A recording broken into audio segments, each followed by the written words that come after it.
rappelez, j'ai fait les tomates robines il y a quelques mois maintenant que j'ai commencé à faire les semis et elles sont prêtes. Donc aujourd'hui je vais vous partager la récolte des quelques, parce que je n'ai pas des kilos, donc quelques tomates. On va les couper, on va les goûter et on va voir un peu par rapport à celles d'hiver, quel goût elles ont. J'ai aussi préparé deux, trois photos pour vous montrer les plants que j'ai fait faire en été. Les plants d'été sont nettement plus beaux que les plants d'hiver. Manque de soleil, pas de chaleur parce que dans la maison il y a de la chaleur en suffisance, mais manque de soleil. Mais le goût, on va comparer et je vous dis la différence. Donc voilà, j'ai commencé à couper. Et elles sont belles. Mais vous verrez sur les photos que je vais mettre avec la vidéo.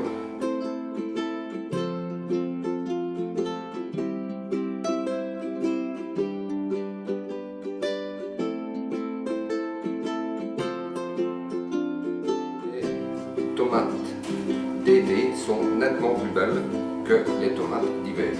Voilà, je vais les préparer. On va un peu voir ce que ça vaut. Je vais les goûter avec nature et avec un petit peu de sel dessus. Donc voilà, je vais les couper en deux.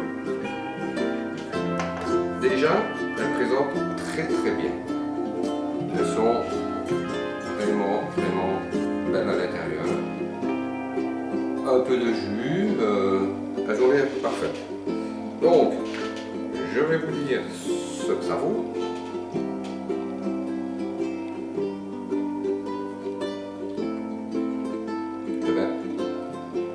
Franchement, il n'y a pas une grosse différence avec celle d'été. Le goût est bien prononcé, la tomate est goûteuse, peut-être un peu moins sucrée. Il y a probablement un peu moins de sucre dedans. Ouais, moins sucré, mais pas trop acide et un goût très prononcé de tomate.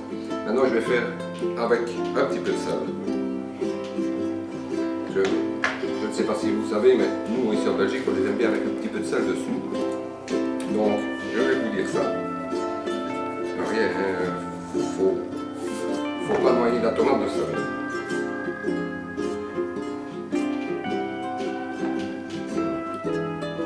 Franchement, très bon.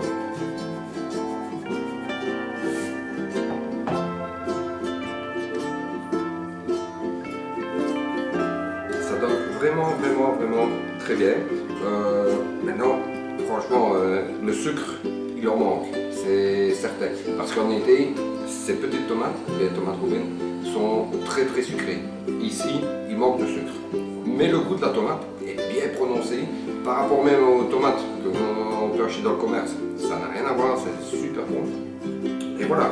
Donc, je pense que l'année prochaine, d'ailleurs, l'année prochaine, j'ai toujours ici un plan de tomates robines, plus un que j'avais fait avec une bouture. Donc je vais continuer, c'est très bon. Ensuite, les choux. Je vais vous montrer après une petite vidéo sur les choux. Ils vont bien. Je pense que je les mettrai certainement dans le cours du mois de février un peu dans la serre. Donc, parce que j'en ai plusieurs, donc j'en mettrai un peu dans la serre. On verra ce que ça va donner, ce sont des choux-fleurs. Les futurs semis, d'ici 10 jours, je vais commencer les semis de piment.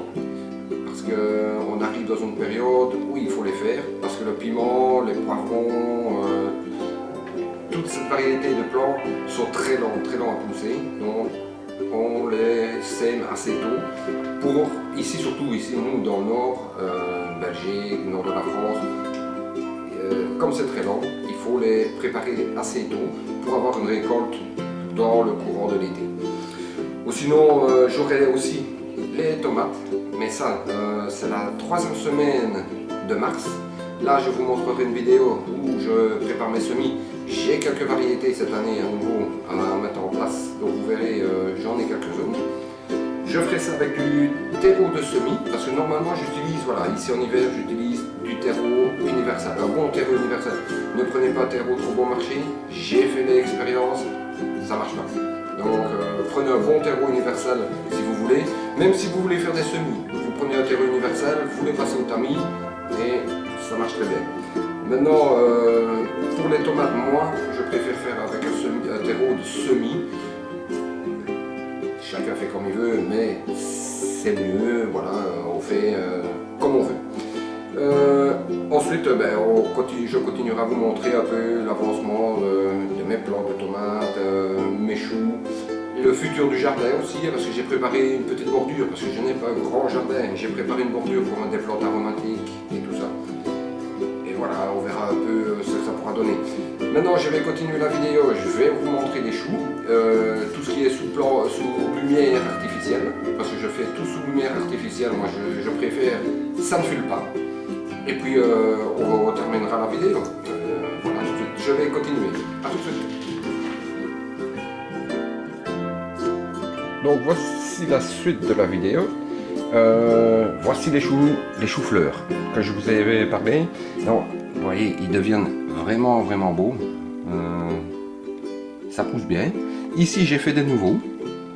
Comme ça, j'aurai un suivi dans les choux-fleurs. J'en aurai régulièrement.